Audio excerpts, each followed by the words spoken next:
الله أكبر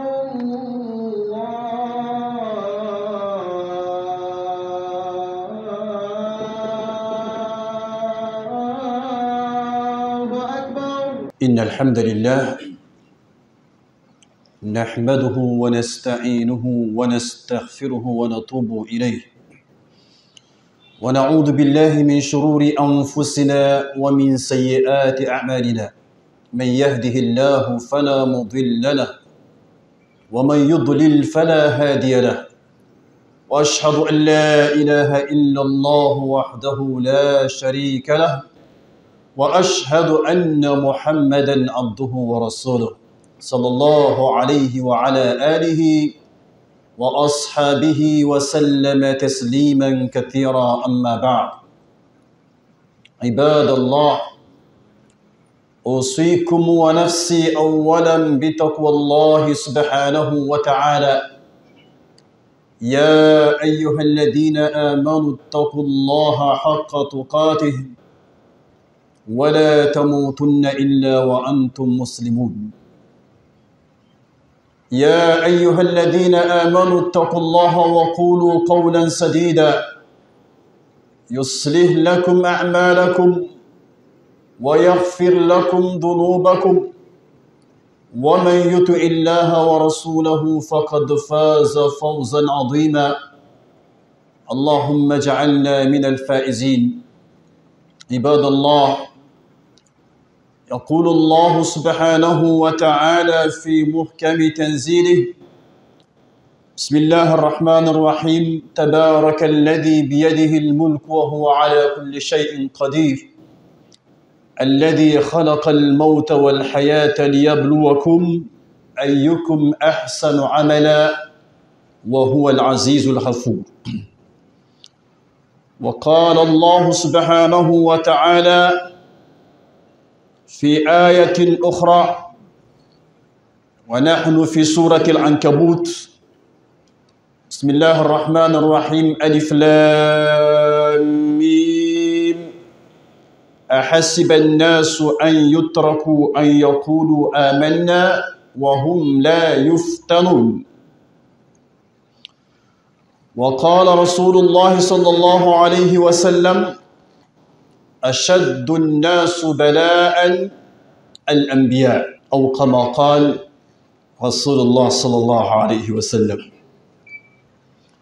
نسأل الله سبحانه وتعالى أن يجعلنا من الذين يستمعون القول فيتبعون أحسنه. Louange à Allah, Seigneur de l'univers. Nous attestons qu'il n'y a d'autre Dieu en dehors d'Allah, et nous attestons que le prophète Mohammed alayhi salatu wassalam est le messager d'Allah.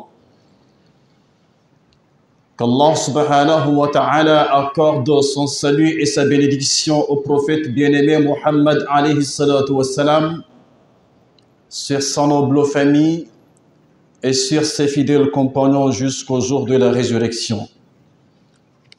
Allah subhanahu wa ta'ala nous dit dans le Coran: ô les croyants, craignez Allah comme il doit être craint et ne mourrez qu'en pleine soumission.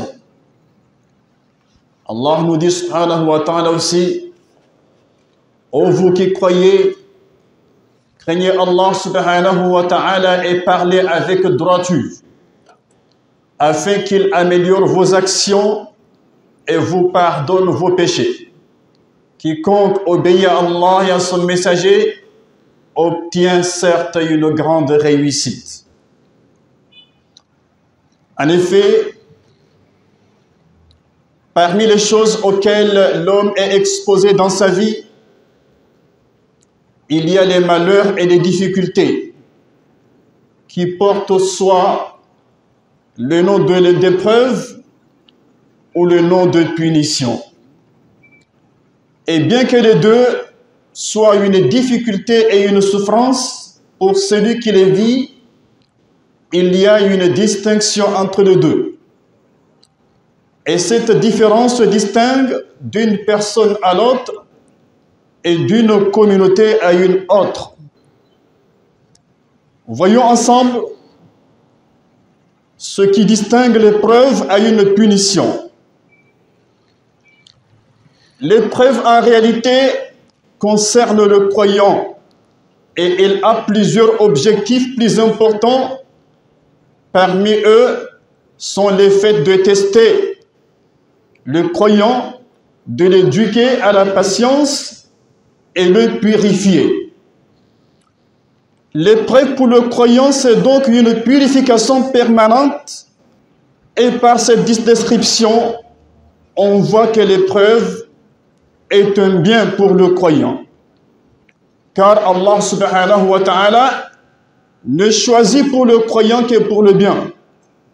En confirmation de la parole du prophète alayhi salatu wassalam, de Su'ayb ibn Sinan, rapporté par Muslim, que le prophète a dit sallallahu alayhi wa sallam: Ajaban li amril mu'min, inna amrahu kulluhu khayr, in asabathu khayrun fahuwa khayrun lah, wa in asabathu sharrun fahuwa khayrun lah.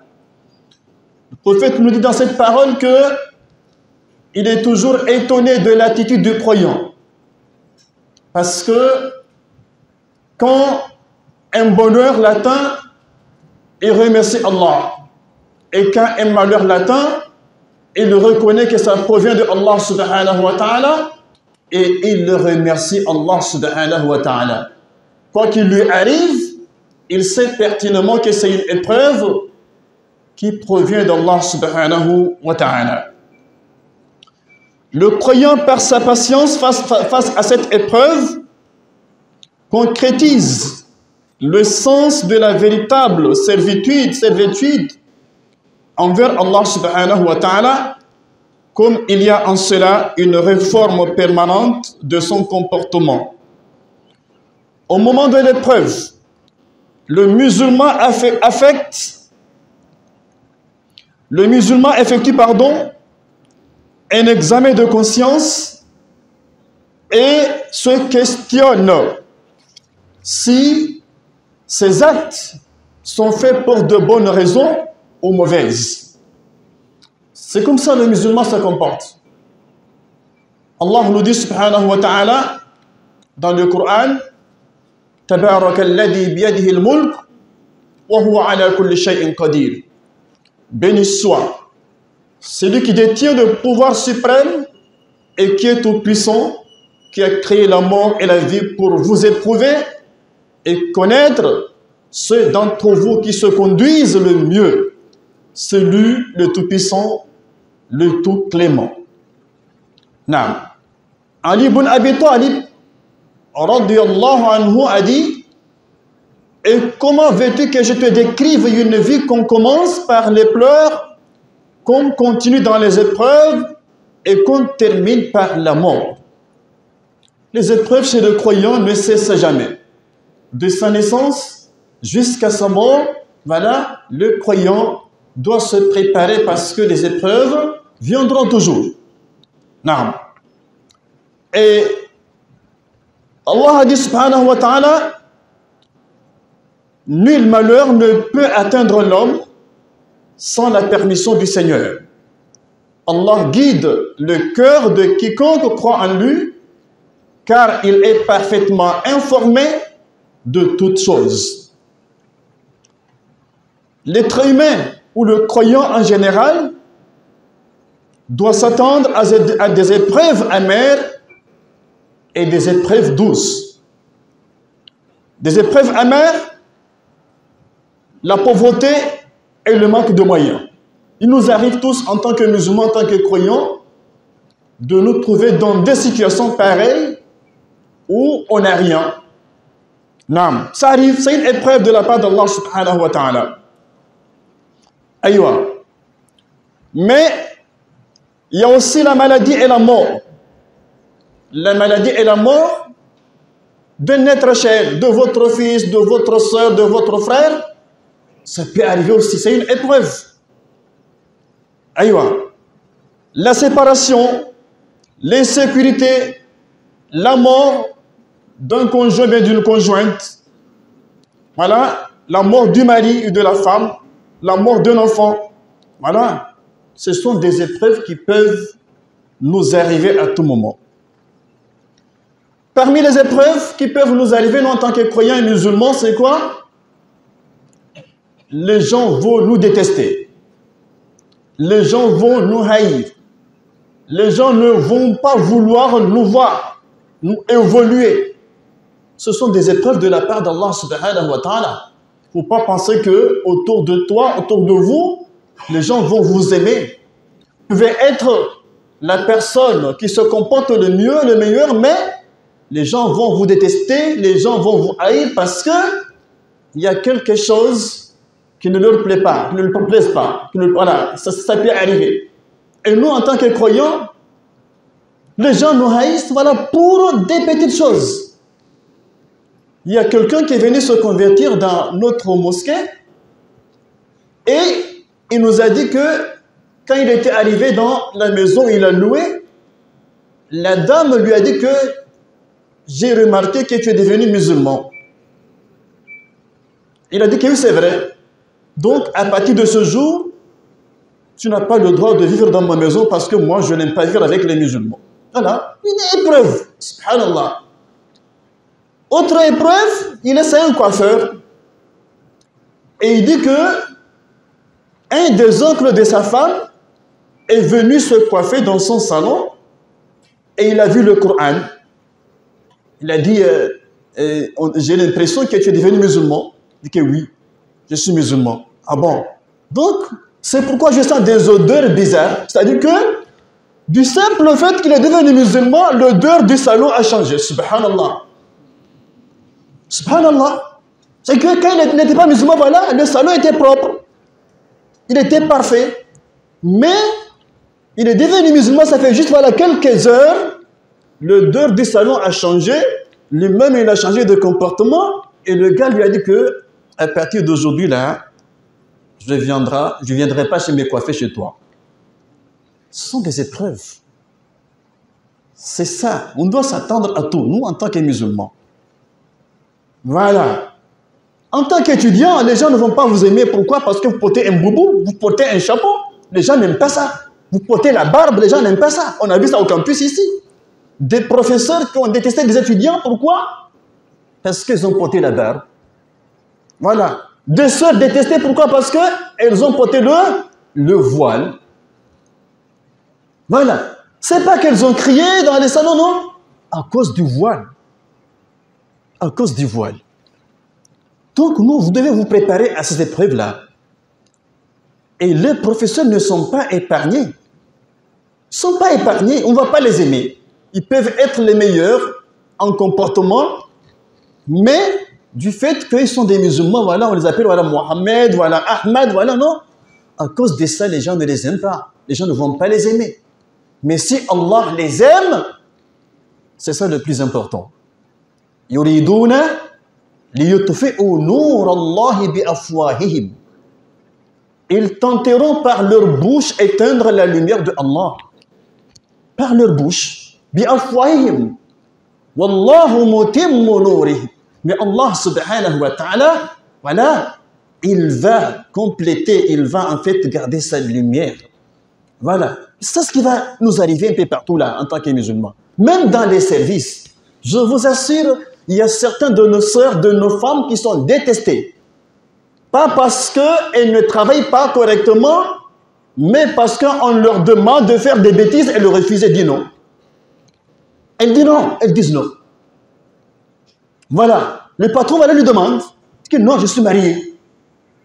À cause de ça, du fait qu'elle a dit qu'elle est mariée, voilà, elle devient impolie.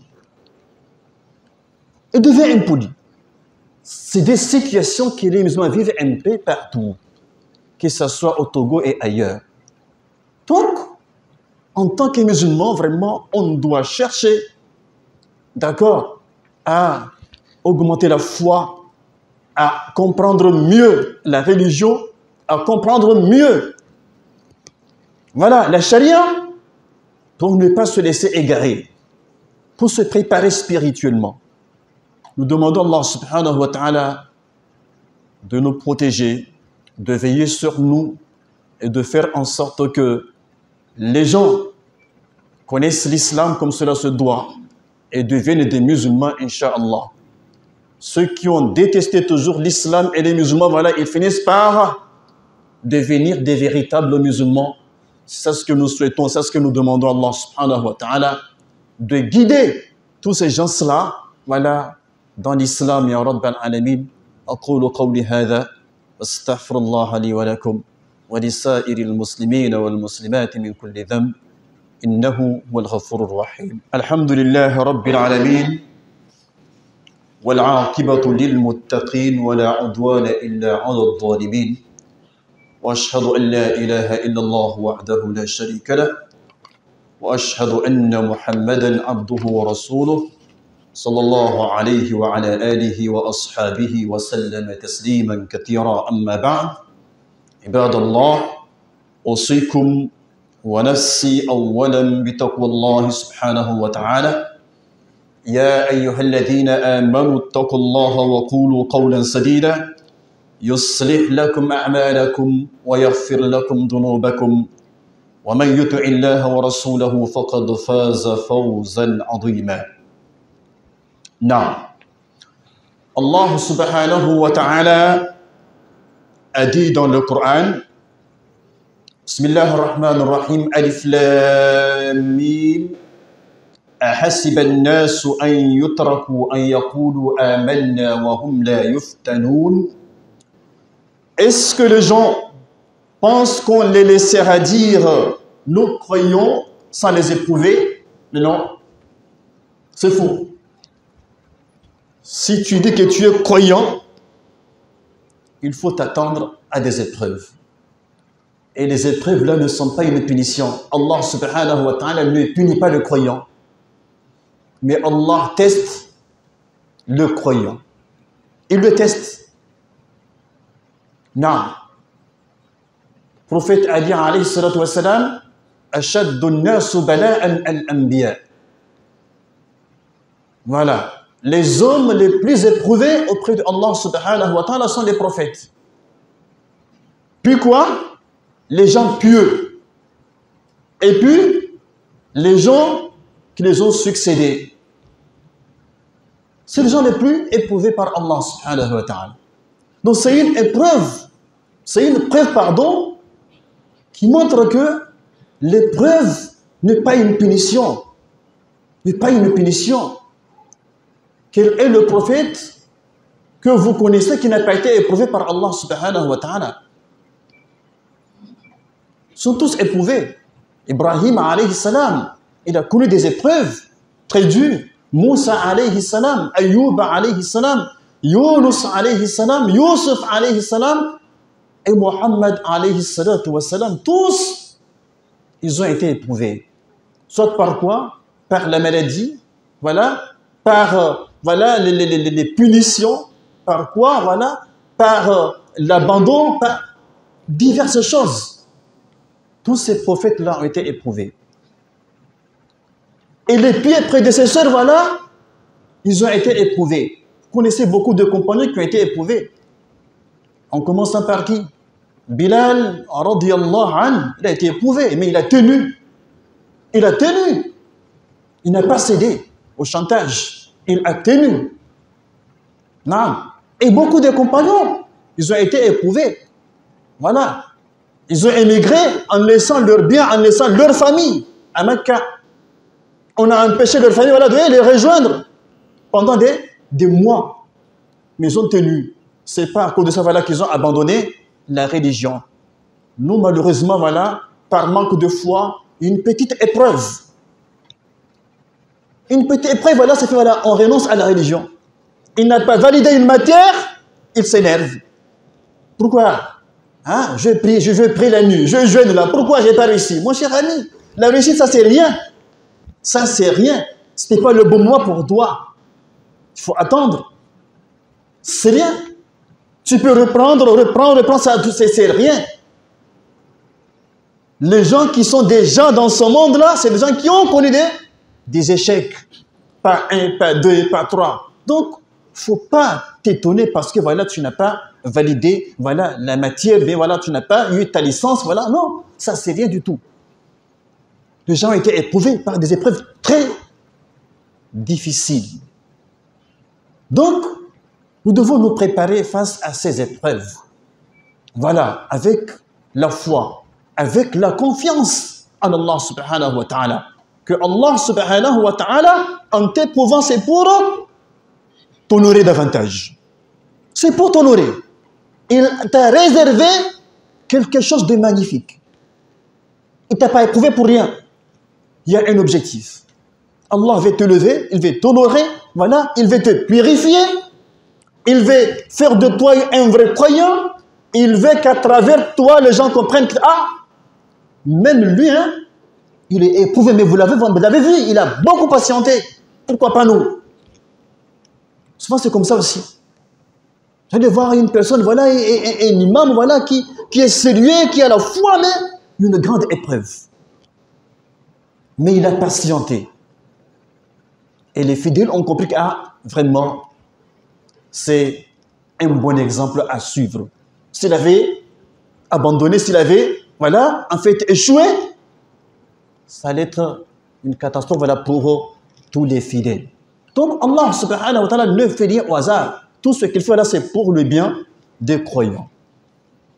Donc, nous demandons à Allah subhanahu wa ta'ala de nous augmenter la foi, de nous éprouver de la façon dont nous allons pouvoir supporter les épreuves là, qu'Allah subhanahu wa ta'ala ne nous envoie pas quelque chose qui va nous dépasser, mais qui nous envoie quelque chose vraiment que nous allons pouvoir supporter, ya Rabbal Alamin.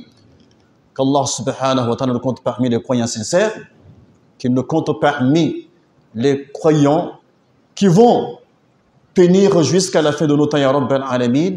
Demandons Allah subhanahu wa ta'ala de veiller sur nos professeurs, sur nos aînés, sur nos doyens, qu'Allah les élève davantage, qu'Allah les protège davantage, qu'Allah subhanahu wa ta'ala les préserve, voilà, contre tout mal, contre danger, qu'Allah subhanahu wa ta'ala les préserve, voilà, contre les mauvais yeux, contre les ennemis, contre les gens vraiment qui les détestent, ya Rabbal Alamin, ya Arhamar Rahmin.